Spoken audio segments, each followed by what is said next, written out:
So, Trump supporters threatens to take up arms? Coming right up.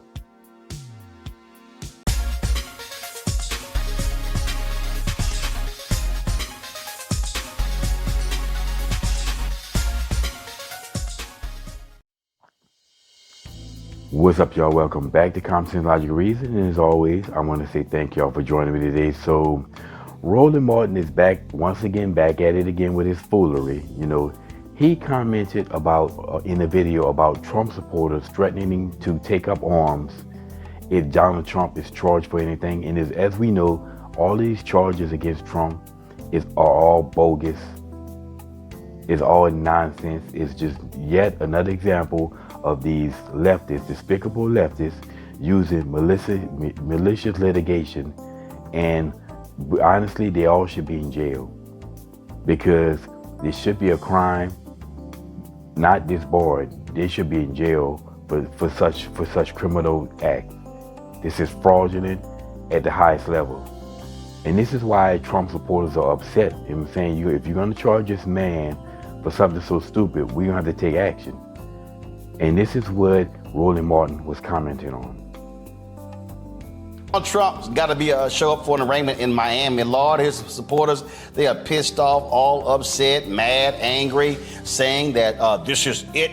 They're going to take up arms for their guy. Okay, you can try that bullshit if you want to. You're going to end up like them fools on January 6th, like one of these fools who said that, now it was a mistake that he actually hit a police officer.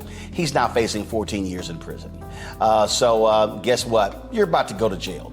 So y'all go and act a fool if you want to, but I'm telling you how it's going to end up if you try to act a fool, because they're going to be waiting to jack you. And they should, because y'all are crazy. Once again, Roland Martin is completely uninformed. Now, I would suggest he goes up and look up the different projections on, American people versus the government. And I've seen many of them, and at best, the best projection for the government is that they can last at best a week. Now, first off, let me say that January 6th was not no damn insurrection. They can keep trying to program people and push that narrative of insurrection till the cows come home. Less than 200 people, or less than 200 unarmed people entering the Capitol building, taking selfies. It's not an insurrection. Okay, now those crazy people that Roland Martin is talking about, understand that those crazy people have the most guns. I mean, there are more guns and ammunition in the United States of America than all other countries combined.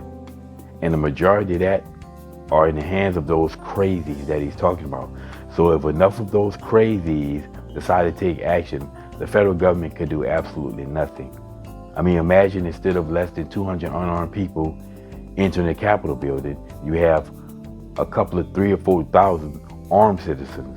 They couldn't stop the 200 people. So imagine those people who are armed, and then you get your real insurrection that y'all keep wanting. But the fact is that the military depends highly on the private citizens. There's very little that the military does of its own. The military doesn't make the majority of the guns. Those are made by private businesses, private citizens. The planes, the fighter jets, the tanks, all of that made by private citizens. They contract out businesses to make those, and then they buy it from them, such as Lockheed Martin, McDonnell Douglas. These are all companies that are known for making jets, planes, fighter jets, all various types of planes, aeronauticals. Okay? The government does not, the military doesn't make those. Company makes those. The military doesn't make the tanks. They don't make the ammunition for the tanks. Private citizens do. They don't make the fuel to run, to fuel the jet planes, the tanks. Private citizens do. So the military is highly dependent upon civilians. The civilians are a major support structure for our military. Without them, the military couldn't function. And then soldiers, who are the soldiers, the guys with the guns, the guys who fly the planes, drive the tanks. These are some of the most patriotic people in America. and some of the most constitution literally, and these people take an oath to defend the Constitution. And these guys are more likely to stand with the civilians in the first place. Because if these people are standing up, it's usually because of major corruption in government, which we do have, and the military is going to stand with the people more likely. So the government really doesn't stand a chance. And then on top of that, if you want to be honest, we have more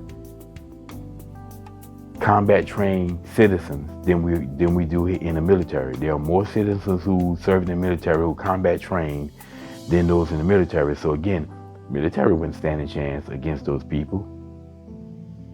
There's no way, shape, or form. So Roland Martin has no clue of what in the world he's talking about. So I just hope, pray, he should pray, and all these leftists out here should pray today that these people don't ever stand up. These people do stand up and say enough is enough, never happen, because it ain't gonna be pretty. So he's doing nothing but reading the teleprompter here. Again, he's completely misinformed and doesn't know what he's talking about. And this is a warning to all these elitists. At the rate we're going, they're just gonna push these people to take action, and that's the last thing that the government wants, because they don't want that smoke, right? And hopefully we don't have any issue with this coming election, because you can't say anything about it without having your information removed from social media. But anything happens, if it goes down, the federal government does not stand a chance. Roland Martin does not know what the hell he's talking about here, and I suggest he goes out and learn.